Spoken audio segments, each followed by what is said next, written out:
Hi students, myself Vivek Sajjan, working as assistant science teacher in Chandrakant Patil Central School. So today we are going to discuss about the chapter chemical reactions and equations. So before going to the lesson, I would like to clear one thing. If you have any doubts in this chapter, please comment in the comment box. We will give the solution for your doubts. Okay, so without delaying the time, we will move to the chapter. So first of all, we are going to see in this chapter is chemical reaction and equations. So chemical reaction means what? It is a process in which one or more substance, or else we can say one or more reactants, are converted to one or more different substance, that is the products. Substances are either chemical elements or chemical compounds. Okay, once again I will repeat the definition of chemical reaction. It is a process in which one or more substance or reactants are converted into one or more different substance or the product. Substances created or produced, either it may be a chemical element or it may be a chemical compound. Okay, so next we are having chemical equation.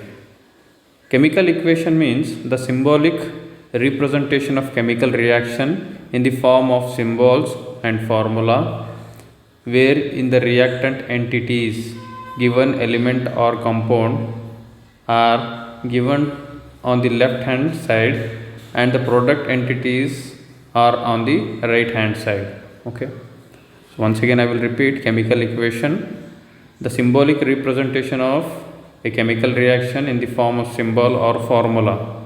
So whereas reactants are given in the left hand side and the products are given in the right hand side. Okay, for example, whenever the magnesium react with oxygen, it is going to form magnesium oxide. Okay, this is one example for chemical equation. So like this we are going to represent in the symbolic form, or else we can say the formula form of representation is known as chemical equation. So next we are having types of chemical reactions. So we have different types of chemical reaction.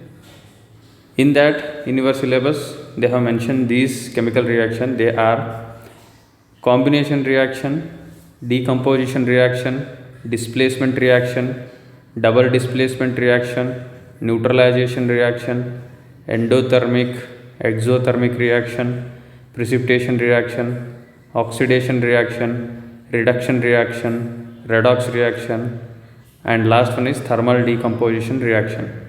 So these are the different types of chemical reactions which they have given in your syllabus. Okay, so we will see one by one the definition of different types of chemical reactions and one example for that one. Okay, so first one we are having combination reaction. A combination reaction is a reaction where two or more elements or compounds combine to form single compound. Okay, so combination means here two or more elements are combined to form single compound, or it may be a more than one compound in the product side. Okay, for example, in calcium oxide react with water, we are going to have calcium hydroxide plus heat. Okay, and another one example is whenever the carbon reacts with oxygen, we are going to get carbon dioxide. So these two are the example for the combination reaction. So next one is decomposition reaction. A decomposition reaction is a type of chemical reaction in which a single compound breaks down into two or more elements or new compounds.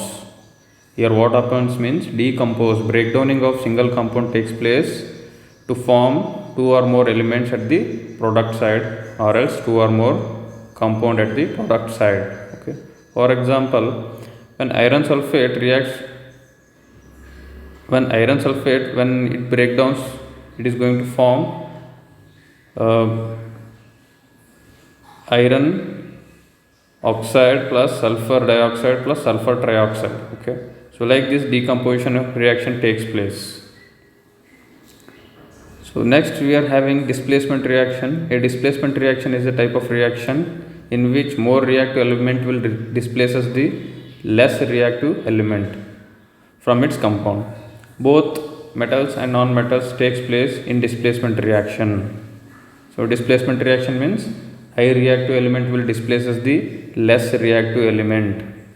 So it will takes in both metal and non-metal cases. For example, whenever the iron Fe plus copper sulfate reacts, we are going to get iron sulfate plus copper. Here Fe, iron is displacing the copper. So iron is coming in the place of copper and copper is coming in the place of iron. This is the example for the displacement reaction. So next one, we are having double displacement reaction.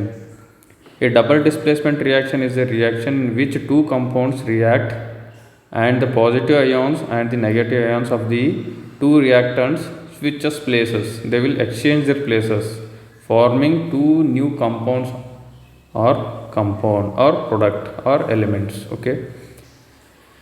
So double displacement means here the exchange of ion takes place between the elements and they will form new compounds at the product side. For example, sodium sulfate when react with barium chloride, it is going to form barium sulfate plus sodium chloride. Here sodium and barium are replacing their places. They are changing their places, displacing their places to form new compounds at the product side.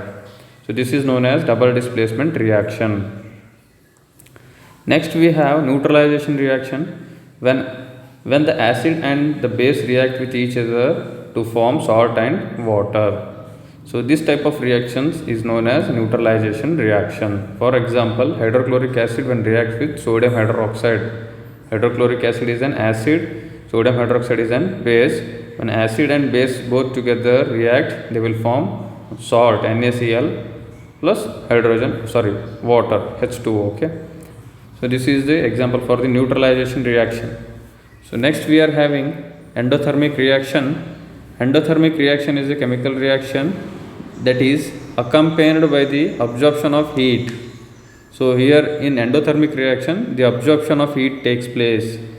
A chemical reaction that works only if heat is absorbed. So that type of reactions are known as endothermic reactions. For example, Ag silver chloride plus whenever it reacts with sunlight, it is going to displace.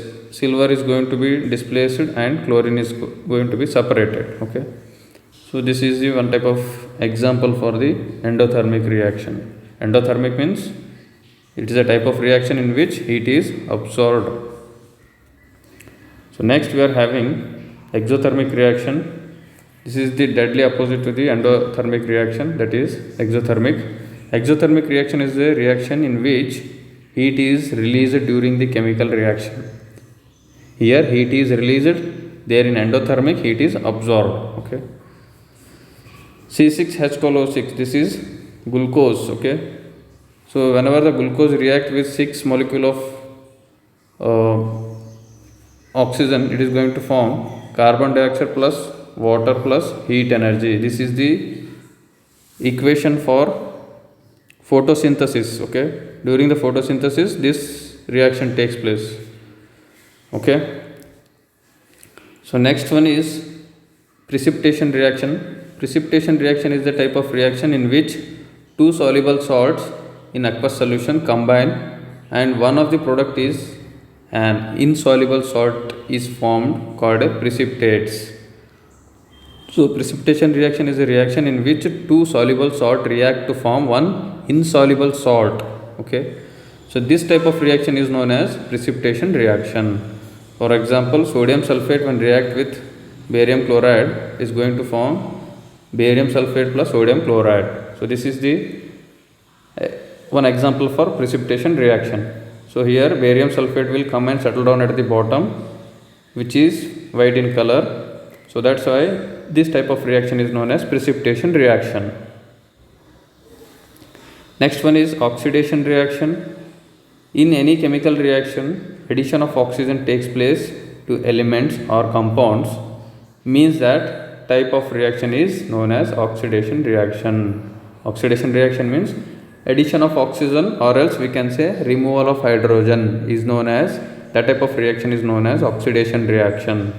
Here copper, when reacts with oxygen, it is going to form copper oxide. Okay. So next reaction is reduction reaction. In any chemical reaction, if the removal of oxygen takes place and addition of hydrogen takes place, then that type of reactions are known as reduction reaction. For example, when copper oxide reacts with hydrogen, it is going to form copper plus water. Here oxygen is reduced and hydrogen is added. Okay. So this is the example for the reduction reaction. Next we are having thermal decomposition reaction. It is a type of chemical reaction where a single substance break down into two or more simple substance when heated. So if we carry out the chemical reaction in the presence of heat, then that type of reactions are known as thermal decomposition. For example, calcium carbonate, when we heat, we are going to get calcium oxide plus carbon dioxide. So this type of reaction is known as thermal decomposition reaction. So next one we are having redox reaction. In any chemical reaction, one reactant gets oxidized while the other gets reduced during a reaction. Such reactions are called oxidation reduction reaction, or else we can say redox reaction. Once again I will repeat, in any single reaction, both addition of oxygen and removal of hydrogen both takes place, then that type of reactions are known as redox reaction. Okay. Next we are having corrosion. Corrosion is a irreversible damage or destruction of materials due to chemical reaction. It is an irreversible reaction, or else we can say it is an destruction of materials due to chemical reactions. It is usually oxidation with air molecules and often in the presence of water. So corrosion, when it will happens means usually in oxidation reaction with reaction of oxygen with air molecules and often in the presence of water. Okay. Example, the black coating on silver and the green coating on copper, when these metals are exposed to air, are some example of corrosion. Okay. So silver get blacked, or else the copper get into green color. This is due to the reaction with air. Okay. So this type, the changing of color is due to the corrosion only. Okay. Corrosion is an irreversible damage process. So next we are having rancidity. So when fats and oils are oxidized, they become rancid and their smell and taste changes. This process is known as rancidity. When fats and oils are oxidized, when they react with oxygen, they become rancid, they become spoiled, and their smell and taste will be changed. This process is known as rancidity. Do you know chips manufacturers usually flush the chips bags with the gas such as nitrogen to prevent them from getting oxidized? Chips bags are flushed with the nitrogen gas. Why? Because to prevent from the oxidizing. Okay, thank you guys. If you have any doubts, please comment in the comment box. See you, bye, take care.